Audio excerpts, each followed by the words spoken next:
Assalamualaikum warahmatullahi wabarakatuh. Kami dari kelompok 8 beranggotakan Kiswan Syahdia Salsabila NIM 213141073, Mita Safitri NIM 213141078, Dian Amjada NIM 213141098.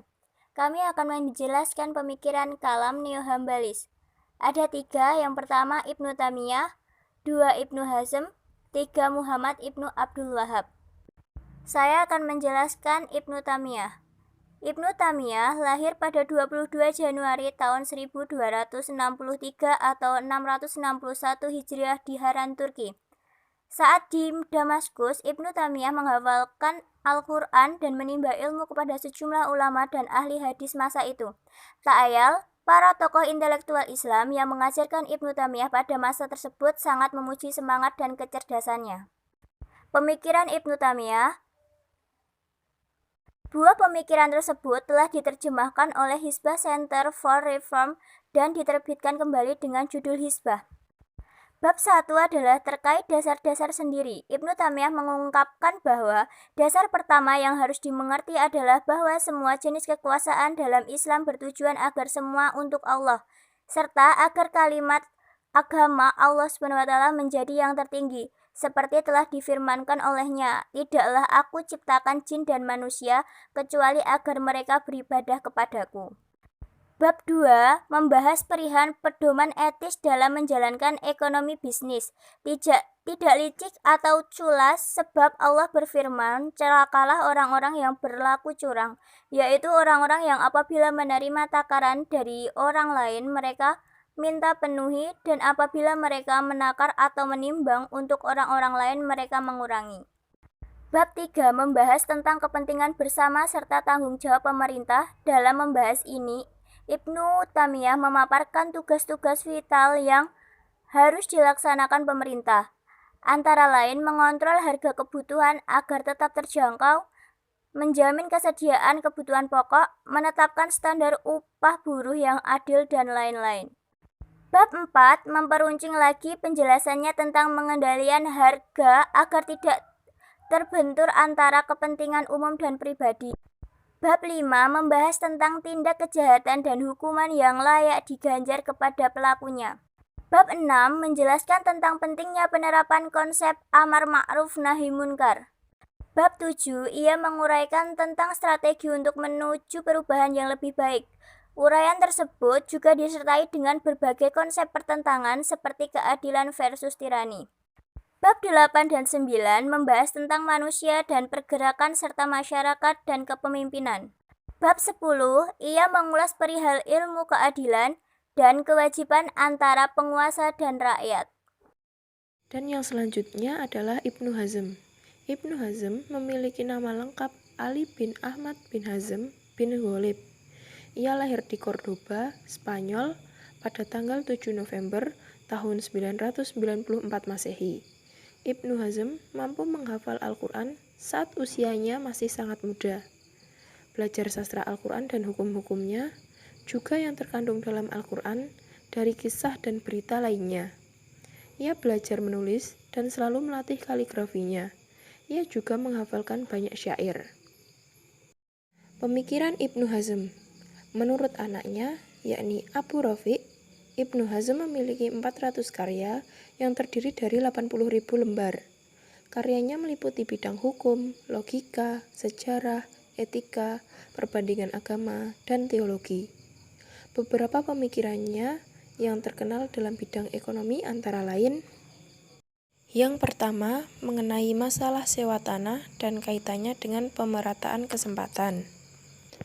Berkenaan dengan sewa tanah, Ibnu Hazm menyatakan bahwa menyewakan tanah sama sekali tidak diperbolehkan, baik untuk bercocok tanam, perkebunan, mendirikan bangunan, ataupun segala sesuatu, baik untuk jangka pendek, jangka panjang, maupun tanpa batas waktu tertentu, baik dengan imbalan dinar maupun dirham. Bila hal itu terjadi, hukum sewa menyewanya batal selamanya.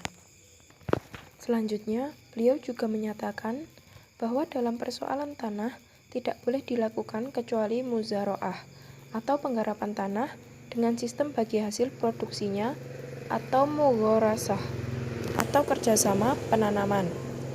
Jika terdapat bangunan pada tanah itu, banyak atau sedikit bangunan itu boleh disewakan dan tanah itu ikut pada bangunan, tetapi tidak masuk dalam penyewaan sama sekali.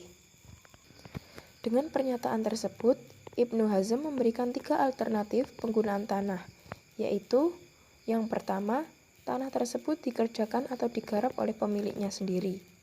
Yang kedua, si pemilik mengizinkan orang lain menggarap tanah tanpa meminta sewa. Yang ketiga, si pemilik memberikan kesempatan orang lain untuk menggarapnya dengan bibit, alat, atau tenaga kerja yang berasal dari dirinya. Kemudian si pemilik memperoleh bagian dari hasilnya dengan presentasi tertentu sesuai kesepakatan. Hal ini sebagaimana telah dilakukan oleh Rasulullah dengan kaum Yahudi terhadap tanah Khaybar. Dalam sistem ini, jika tanaman itu gagal, si penggarap tidak dibebani tanggung jawab tertentu. Yang terakhir adalah pajak. Ibnu Hazm sangat fokus terhadap faktor keadilan dalam sistem pajak. Menurutnya, sebelum segala sesuatunya diatur, hasrat orang untuk mengeluarkan kewajiban pajak harus dipertimbangkan secara cermat, karena apapun kebutuhan seseorang terhadap apa yang dikeluarkannya akan berpengaruh pada sistem dan jumlah pajak yang dikumpulkan. Hal ini mengajak kita untuk mendiskusikan teori keuangan publik atau public finance konvensional berkaitan dengan kecenderungan orang untuk membayar pajak. Yang ketiga adalah zakat. Dalam persoalan zakat, Ibnu Hazm menekankan pada status zakat sebagai suatu kewajiban dan juga menekankan peranan harta dalam upaya memberantas kemiskinan. Menurutnya, pemerintah sebagai pengumpul zakat dapat memberikan sanksi kepada orang yang enggan membayar zakat, sehingga orang mau mengeluarkannya, baik secara sukarela maupun terpaksa. Jika ada yang menolak zakat sebagai kewajiban, ia dianggap murtad. Dengan cara ini, hukuman dapat dijatuhkan pada orang yang menolak kewajiban zakat, baik secara sembunyi-sembunyi maupun terang-terangan. B. Kewajiban mengeluarkan harta selain zakat. Persoalan mengenai adanya kewajiban harta selain zakat merupakan persoalan yang diperselisihkan oleh fuqaha. Sebagian fuqaha menyatakan keberadaan kewajiban harta yang harus dikeluarkan selain zakat.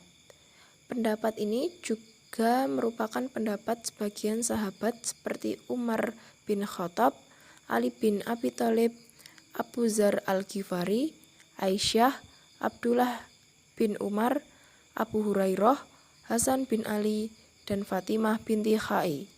Di antara golongan tabi'in yang berpendapat senada adalah Al-Sya'bi, Mujahid, dan Taus. Dengan demikian, pendapat tersebut bukan merupakan suatu yang baru dalam fikih Islam dan Ibnu Hazm bukan orang yang pertama berpendapat demikian. Yang kedua, jaminan sosial bagi orang tak mampu. Jaminan sosial bagi orang tak mampu dipetakan kembali menjadi 2, yaitu A. Pemenuhan kebutuhan pokok atau basic needs dan pengentasan kemiskinan. Dalam konteks ini, Ibnu Hazm mengingatkan bahwa kemiskinan selalu tumbuh dalam situasi tingkat konsumsi atau kebutuhan lebih tinggi daripada pendapatan. Hal ini terjadi akibat laju populasi yang meningkat cepat akibat kelahiran dan migrasi. Kesenjangan yang lebar antara si kaya dengan si miskin dapat menambah kesulitan saat keadaan orang kaya mempengaruhi struktur administrasi, cita rasa, dan berbagai pengaruh lain seperti kenaikan tingkat harga dalam aktivitas ekonomi juga sangat berpengaruh. Berkenaan dengan hal ini, Ibnu Hazm memperluas jangkauan dan ruang lingkup kewajiban sosial lain di luar zakat yang wajib dipenuhi oleh orang kaya sebagai bentuk kepedulian tanggung jawab sosial mereka terhadap hak asasi orang lain demi tercapainya keadilan sosial bagi seluruh umat manusia. Bagaimanapun juga, kemiskinan tidak pernah dikehendaki oleh siapapun. Orang miskin harus dibantu untuk bisa terbebas dari kemiskinan yang membelenggunya. Yang terakhir, Muhammad bin Abdul Wahhab. Syekh Muhammad bin Abdul Wahhab dilahirkan pada tahun 1115 Hijriah atau bertepatan dengan 1701 Masehi di Kampung Uyainah atau Najd, sekitar 70 km arah barat laut kota Riyadh, ibu kota Arab Saudi sekarang. Dia tumbuh dan dibesarkan dalam kalangan keluarga terpelajar. Ayahnya adalah seorang tokoh agama di sekelilingi yang terkaitnya. Sedangkan abangnya adalah seorang qadhi atau mufti besar, sumber pustaka di mana warga Najd menanyakan segala sesuatu masalah yang bersangkutan dengan agama.